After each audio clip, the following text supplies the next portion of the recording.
With the news this week that Christopher Wray plans to resign as FBI director, it felt like it was kind of worth revisiting why Wray was even in that job in the first place, because it's all a reminder of a lot of things. So that story starts in earnest in July of 2016, when the FBI under James Comey opens its investigation into Russian interference in the 2016 election. Now, after Trump won the election, Comey and other intelligence officials traveled to Trump Tower to brief him on their findings so far. That was actually the very first time Comey ever even met Trump. And after that first meeting, Trump clearly thought this was a guy he needed to keep close to him. Because just 3 weeks later, Comey says he was summoned to the White House for a one-on-one dinner with Trump. Here's how Comey described that dinner in his book. Trump said, quote, "I need loyalty. I expect loyalty. To my mind, the demand was like Sammy the Bull's Cosa Nostra induction ceremony, with Trump in the role of the family boss, asking me if I have what it takes to be a made man. I did not and would never. I was determined not to give the president any hint of assent to this demand, so I gave silence instead." And that moment, described in detail in his book, and then he also testified to it at that dinner, was kind of the beginning of the end for James Comey. Because over the next several months, he'd keep investigating, Trump would keep pushing back, and eventually, Trump fired him. Trump also admitted why he fired him on television. Regardless of recommendation, I was going to fire Comey, knowing there was no good time to do it. And in fact, when I decided to just do it, I said to myself, I said, you know, this Russia thing with Trump and Russia is a made-up story. It's an excuse by the Democrats for having lost an election that they should have won. So basically, Comey didn't pass Trump's loyalty test. He didn't lift the cloud of the Russia investigation. He didn't put Trump above the law. So Trump fired him. Sound familiar? So that, of course, left an opening at the FBI, which Trump soon filled with Christopher Wray. Now, at the time, he wrote about Wray in a statement, "I know that he will serve his country as a fierce guardian of the law and model of integrity." And Wray did exactly that, which eventually led to his downfall. And so here we are. Christopher Wray will resign at the end of the Biden administration, a full 3 years before the end of his term. Following in Comey's footsteps is someone who was simply more interested in following the rule of law than the rule of Trump. But this time, it won't be someone like Wray filling his place. This time, it will likely be Kash Patel, a QAnon-supporting, election-denying conspiracy theorist who is wholly unqualified and on a mission to dismantle the very agency he was chosen to lead. But yeah, he would definitely pass ace it, actually, the loyalty test. And this is, of course, not just limited to Kash Patel. I mean, this time Trump is assembling his cabinet piece by piece in a way that prioritizes loyalty over any basic qualification. I mean, in any other universe, the people that he has picked for some of the highest ranking roles in our government wouldn't even be considered for far more inconsequential jobs in the agencies they have been selected to lead. Unqualified doesn't even begin to describe how wrong these people are for these jobs. But for Trump, unqualified isn't a bad thing. For Trump, unqualified is kind of the point. Because when you put someone in a role that they would never in a million years be considered for otherwise, you can see how that might engender a special kind of devotion and loyalty.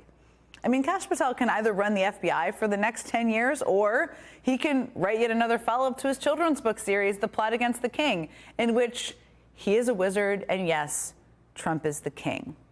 RFK Jr. can either steer our country's public health, or he can be the fringe conspiracy theorist who does shower cameos in his wife's beauty product promo videos. Either way, two different paths. Pete Hegseth either can be in charge of the Department of Defense, or he can be back on a morning show on Fox on the weekends, occasionally letting an errant axe fly over its intended target on air. I know this is hard to do, but imagine for a moment that you're one of these people.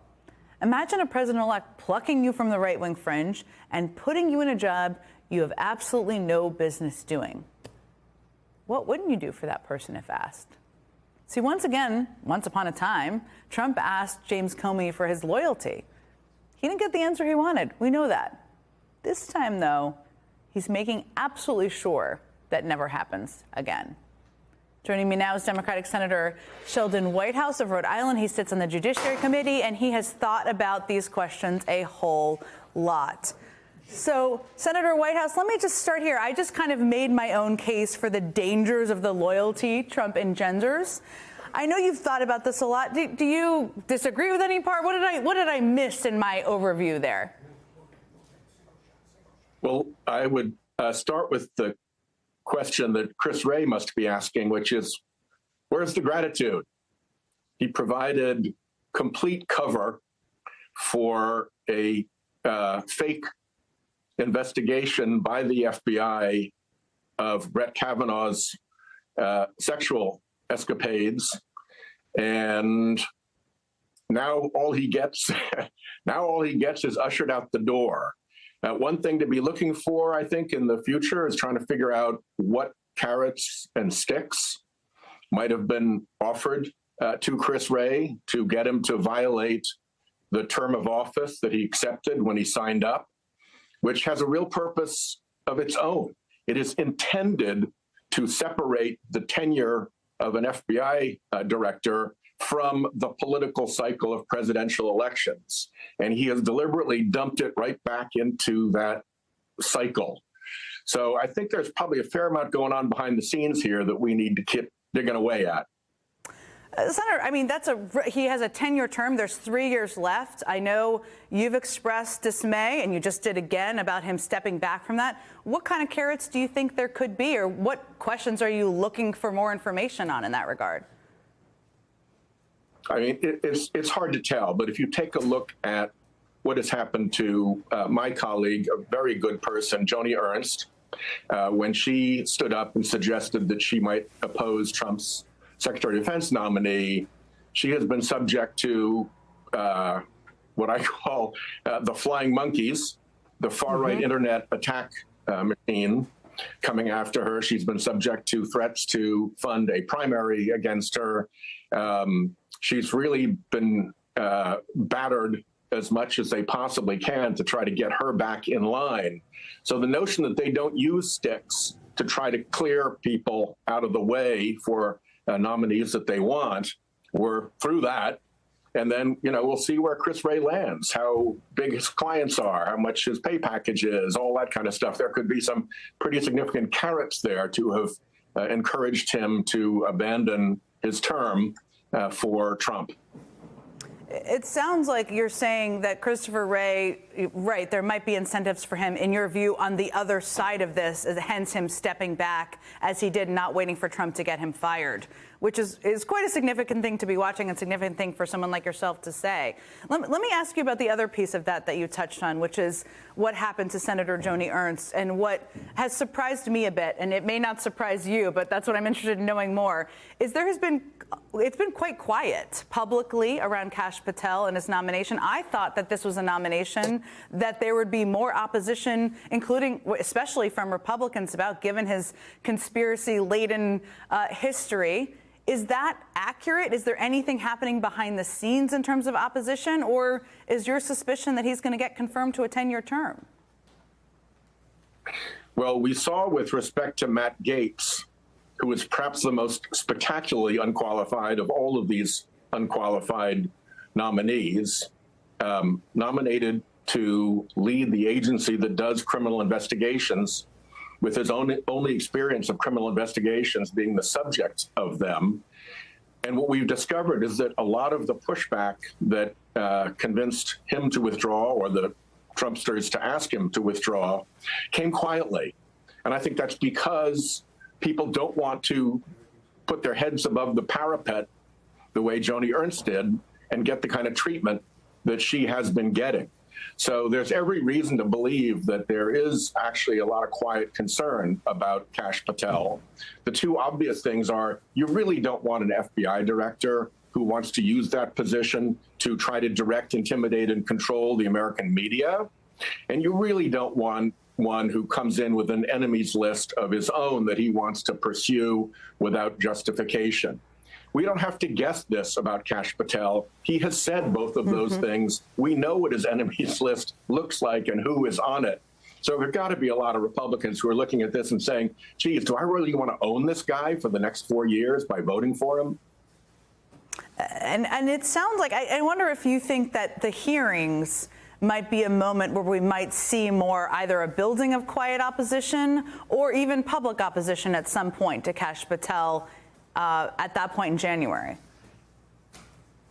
Yeah, I think the hearings provide a moment where concern about somebody like Patel can be catalyzed and power up the back channel signals to the White House. You can't make us vote for this guy. He's just too much of a menace, and he endangers me. I'm up in 2 years, they could say.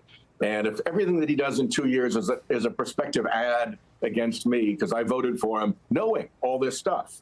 So please get me off the hook here.